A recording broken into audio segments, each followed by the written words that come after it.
Hey, my name's Lucas, welcome to my studio. Today I'm really excited to show you a Superior Drummer preset that I made for Ableton Live that uses just the factory library and a minimalist setup so that you can just write and record aggressive styles of music as quickly as possible.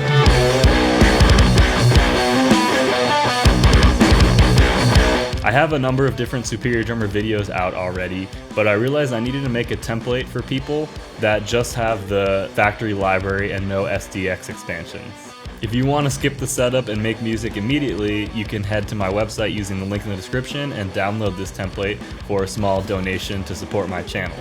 Otherwise, hang with me right now and I'm going to show you how to do everything. Here we are in Ableton, and this is a quick demo of what this sounds like.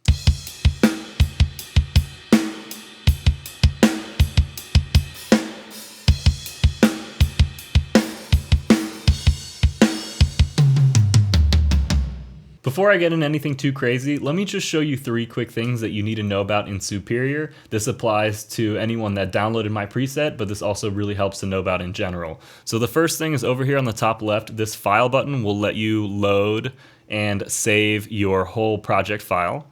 Over here, this is where you pick your kits. So for this preset, I started with the Metal Organic kit, so you can start there if you want to make this on your own. And then down here is something actually really important. So this lets you save and manage user presets for the mixer, which is one of the things that's included in my download. And you can check this keep output routing on preset change if you want to keep the output routing when you switch to different kits.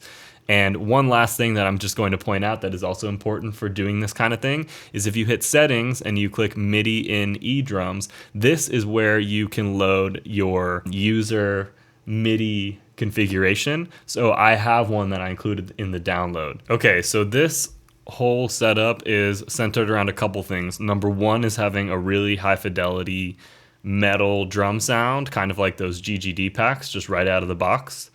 Number 2 is getting rid of extra bells and whistles that I don't need and really just having the types of drum samples that are immediately necessary for writing music. So I trimmed all the fat for this. And number 3 is I wanted to just use the factory library like I said before.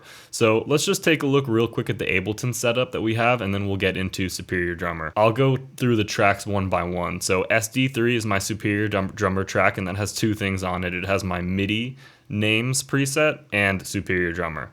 This track is only used for MIDI and no audio will be coming out of this track. Next we have kick, snare, toms, overheads, room, and parallel compression tracks. These tracks are pretty minimalist in the sense that you could definitely have way more tracks for mixing in Ableton, but for writing songs I don't want to have extreme mix control. I just want the stems that are important right there. So to me this makes most sense, but if you want more tracks you can go crazy. All of these are set to in, and they're set to 3, 4 through 13 and 14 on your Superior Drummer inputs. In is essentially the monitoring setup, which will let you not have to press record, and it's just always going to be monitoring whatever comes out of those outputs in Superior Drummer. Each of these tracks just have an EQ and a glue compressor by default, but they are pretty much doing nothing except for just adding a volume, a makeup gain boost, because the levels coming out of Superior Drummer will probably be a little too quiet. If you create all these tracks, you would just hit Command G and group them and label this drums. And I have 2 things on the drums bus. I have Ableton's Drum Bus plugin, which I usually don't use, but in the effort to have stock plugins in this one, I actually think it sounds pretty good like this, so you can check out my settings here if you want to copy that. And I also have a glue compressor pretty much doing nothing except for limiting with this soft limiter right over here. Alright, next I'm just going to give you a quick sneak peek of my mixer setup, so check this out. I have all my mics bussed down to these channels here, and a lot of this is literally just from the Metal Organic preset, but one thing that's exciting for me to talk about now, pun intended, is this exciter channel that features the Punch Exciter, which is a wonderful plugin that you should definitely try out. It will just instantly make everything sound better if you're trying to have high fidelity, punchy drums. Now I'm going to talk about the workflow for setting up your own custom keyboard layout for ergonomics for finger drumming and for ease of programming in Ableton.